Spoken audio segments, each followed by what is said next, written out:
Assalamualaikum warahmatullahi wabarakatuh. Bismillahirrahmanirrahim. Alhamdulillahirabbil alamin.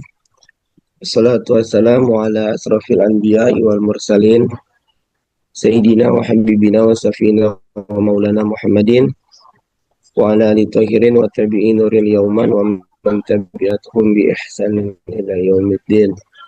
Yang sama-sama kita hormati Bapak Firdaus Wajdi selaku dosen pengampu dari mata kuliah ilmu tasawuf. Pada kali ini izinkan kami dari kelompok 6 untuk mempresentasikan hasil kerja kami, yaitu yang berjudul Ahwal dalam Kauf. Boleh di next. Yang pertama sebelumnya perkenalkan dulu, kami beranggotakan dari 4 anggota, yaitu ada Salsabila Rahmadani, Najwa Isaura Sabila, dan ada Ridho Maulana, saya sendiri, dan juga ada Noval Akhdan. Boleh di next. Nah, di sini kita akan membacakan terlebih dahulu latar belakang dari materi kami. Dalam kajian tasawuf, ahwal merujuk pada keadaan-keadaan spiritual yang dialami oleh seorang sufi sebagai anugerah atau mauhibah dari Allah Subhanahu wa taala tanpa melalui usaha manusiawi. Salah satu bentuk ahwal yang fundamental adalah khauf atau rasa takut kepada Allah, yang berperan sebagai pendorong transformasi batin menuju pendekatan diri kepadanya. Konsep khauf tidak hanya bersifat emotif, tetapi juga merupakan landasan etis spiritual yang memengaruhi perilaku dan pemikiran sufi. Oke, boleh di next. Khauf menurut para ulama tasawuf seperti Al-Qushairi dalam Ar-Risalah Al-Qushairiyah, lahir dari kesadaran akan pengawasan Allah Subhanahu wa taala atau muraqabah dan keyakinan bahwa setiap perbuatan manusia diketahui olehnya. Keadaan ini mendorong seorang salik atau penempuh jalan spiritual untuk menghindari maksiat dan konsisten dalam ibadah. Dalam konteks modern, khauf relevan sebagai pengendali moral yang mencegah perilaku destruktif dan mengarahkan individu pada kehidupan yang bermakna.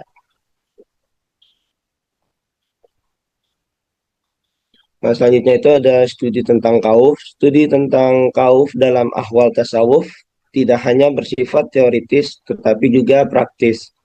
Karena terkait dengan pembentukan karakter yang seimbang antara rasa takut dan harap atau raja.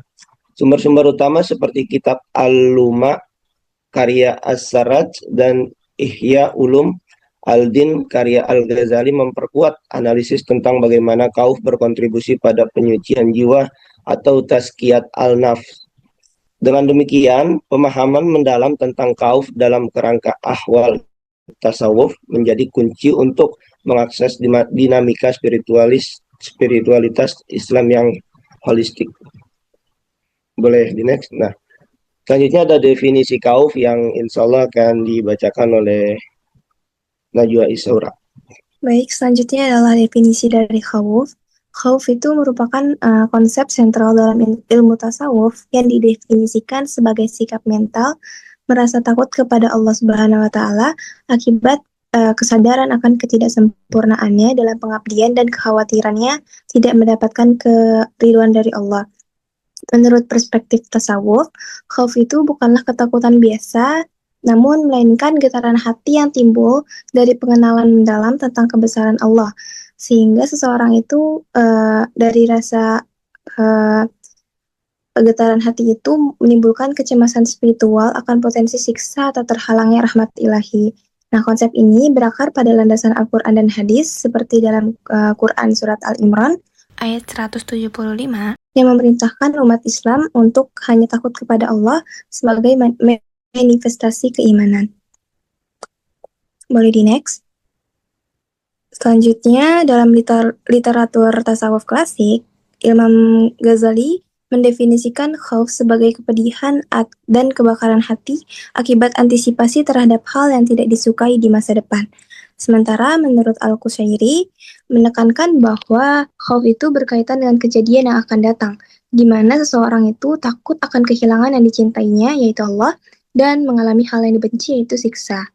Kemudian Qori Shihab juga menjelaskan dalam tafsir Al-Misbahnya, ia menambahkan bahwa khauf itu merupakan gejala awal munculnya kesadaran beragama yang vital, yang dapat menjadi positif jika mengarah pada amal soleh, namun bisa juga berdampak negatif jika menyebabkan keputusasaan.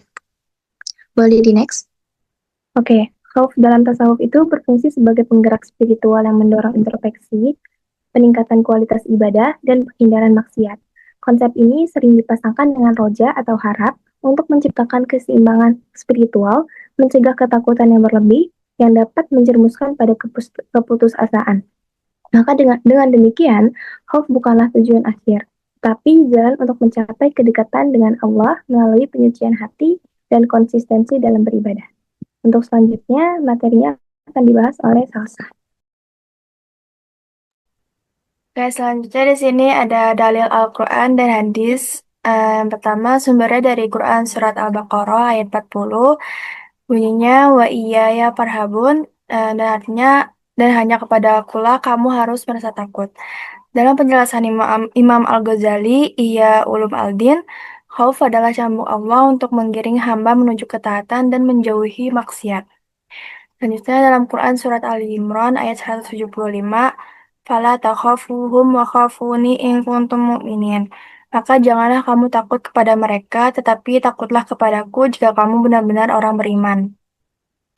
Dalam penjelasan Al-Qushairi, kitab Risalah Al-Qushairiyah, ayat ini menegaskan bahwa khauf adalah tanda keimanan sejati, karena takut hanya diarahkan kepada Allah. Dan dalam hadis riwayat Tirmizi nomor 2459, yang bunyinya la yajtami'ul khawfu war roja. Tidaklah berkumpul rasa takut dan harap dalam hati seorang hamba kecuali Allah memberinya apa yang ia harapkan dan melindungi dari apa yang ia takutkan. Penjelasan dari Al-Qushairi, khauf harus selalu berjalan beriringan dengan raja, karena keduanya ibarat dua sayap yang membawa seorang hamba menuju Allah. Selanjutnya, khauf sebagai kontrol moral. Dalam perspektif tasawuf, khauf atau rasa takut kepada Allah berfungsi sebagai mekanisme kontrol moral yang mencegah individu dari perilaku destruktif dan mendorongnya untuk konsisten dalam ketaatan. Imam Al-Ghazali dalam kitab Ihya Ulum Al-Din menegaskan bahwa khauf merupakan penjaga hati yang melahirkan sikap muraqabah atau merasa selalu diawasi Allah, sehingga seseorang menghindari maksiat baik secara terang-terangan maupun tersembunyi. Al-Qushairi dalam kitab Risalah Al-Qushairiyah menjelaskan bahwa khauf mendorong manusia untuk meninggalkan hal-hal yang meragukan seperti syubhat dan memilih jalan yang selamat secara spiritual. Sementara As-Sarraj dalam Al-Lumma menekankan bahwa khauf adalah fondasi disiplin dari Riyadha Al-Nafs yang mengarahkan manusia kepada akhlak yang luhur. Dengan demikian, khauf tidak hanya menjadi pengendali internal bagi perilaku individu, tetapi juga berkontribusi dalam membentuk tatanan sosial yang etis dan harmonis. Selanjutnya akan dibacakan oleh Nafal Hafdan. Baik, yang selanjutnya itu ada perbedaan. Kita bisa melihat ada dua perbedaan di sini, yaitu antara khauf dan waswas. Khauf merupakan rasa takut yang bersifat positif, yakni rasa takut kepada Allah dan takut terjerumus dalam dosa. Rasa takut ini mendorong seseorang untuk bertaubat dan mendorong juga untuk memperbanyak ibadah serta menjauhi maksiat. Sebagai contoh, seseorang yang takut akan siksa neraka justru menjadi lebih rajin beribadah dan beramal solih. Sementara itu, waswas adalah bisikan setan yang bersifat negatif. Tujuannya untuk menjerumuskan manusia dalam keraguan dan kebingungan. Was-was justru menghalangi seseorang dari kekhusyukan dalam beribadah. Contohnya, seseorang sudah berwudu dengan benar namun terus merasa ragu apakah wudunya sah atau tidak sehingga ibadahnya terganggu. kita bisa lihat di sini khauf, yaitu ada rasa takut yang positif, terus ada timbul karena kesadaran Allah dan takut akan dosa, terus ada mendorong seseorang untuk bertaubat, taat, dan menjauhi maksiat. Contoh, takut siksa neraka sehingga rajin beribadah. Nah, di waswas yaitu ada bisikan setan yang negatif, terus ada timbul untuk menjerumuskan manusia pada keraguan dan kebingungan. Terus yang ketiga ada menghalangi seseorang dari ibadah yang khusyuk. Contoh, ragu apakah wudhu sudah sah atau belum, padahal sudah benar. Dengan demikian kau dapat menjadi pengendali diri menuju ketaatan, sedangkan was-was justru menjadi penghalang dalam beribadah. Next.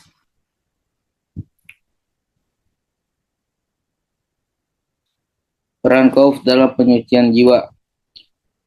Khauf adalah rasa takut seorang hamba kepada Allah yang lahir dari kesadaran akan kebesarannya dan ancaman azabnya.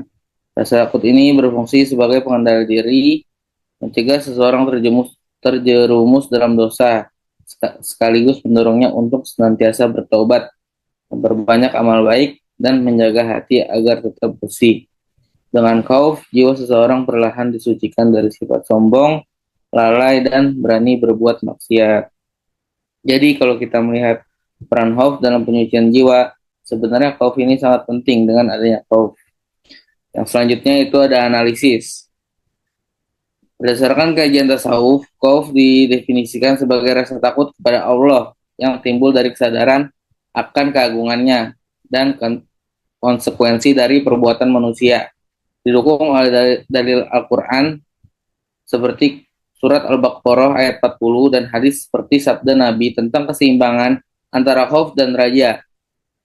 Berfungsi sebagai kontrol moral yang mencegah maksiat dan mendorong ketaatan. Berbeda dengan was-was atau bisikan setan yang bersifat destruktif dan menimbulkan keraguan serta memainkan peran kunci dalam penyucian jiwa atau tazkiyat al-nafs dengan membersihkan hati dari sifat-sifat tercela dan mengarahkannya kepada Allah. Ya, selanjutnya akan dilanjutkan oleh teman saya. Baik, saya akan menyampaikan terkait kesimpulan. Kami membaginya menjadi 3 kesimpulan. Yang pertama itu, khauf atau rasa takut kepada Allah merupakan salah satu ahwal atau keadaan spiritual dalam tasawuf yang diberikan sebagai anugerah dari Allah. Jadi, khauf atau rasa takut ini tuh muncul karena kesadaran bahwa Allah itu selalu mengawasi kita, selalu mengawasi setiap perbuatan manusia, serta adanya kekhawatiran tidak mendapatkan keridhaan dari Allah, atau bahkan mendapatkan azab atau siksa dari Allah. Nah, para ulama tasawuf seperti Imam Al-Ghazali, Al-Qushairi, dan As-Sarraj menegaskan bahwa khauf itu adalah dorongan batin untuk menghindari dosa, menjaga seseorang untuk beribadah, serta menyucikan jiwa seseorang dari sifat-sifat tercela. Kemudian, yang kedua, khauf bersifat sebagai kontrol moral yang membuat manusia lebih berhati-hati dalam hidup, menjauhi maksiat baik yang tampak maupun yang tersembunyi, serta melatih kedisiplinan diri menuju akhlak yang mulia. Nah, namun khauf itu tidak boleh berdiri sendiri. Sebagaimana yang tadi sebelumnya dijelaskan, khauf itu harus diseimbangkan dengan sifat roja atau harap, agar tidak menimbulkan rasa putus asa, melainkan menjadi sebuah motivasi untuk terus berbuat kebaikan. Yang terakhir, berbeda dengan was-was yang sifatnya negatif dan datang dari setan, khauf itu justru membawa dampak positif, yaitu memperkuat iman, menumbuhkan taubat, dan mendorong manusia untuk semakin dekat dengan Allah. Jadi dengan demikian, khauf bukanlah sekedar rasa takut biasa, tapi juga jalan bagi seseorang untuk menuju penyucian hati atau tazkiyatun nafs, dan pembentukan jiwa, akhlak, serta mencapai kedekatan spiritual dengan Allah dalam kehidupan sehari-harinya. Baik, selanjutnya diserahkan kepada moderator. Oke, terima kasih teman-teman yang sudah menjelaskan tentang materi ini satu persatu. Namun sebelum saya tutup, saya akan membacakan daftar pustaka pada materi yang sudah kita buat. Yang pertama itu ada kitab Ihya Ulum Al-Din karya Al-Ghazali. Yang kedua, kitab Ar-Risalah Al-Qusyairiyah karya Al-Qusyairi. Yang ketiga, kitab Al-Luma karya As-Saraj. Dan yang terakhir, yang keempat, Holisah 2023, studi tafsir Maudhu'i, yaitu tentang Khauf dan Raja untuk menumbuhkan optimisme perspektif Al-Quran.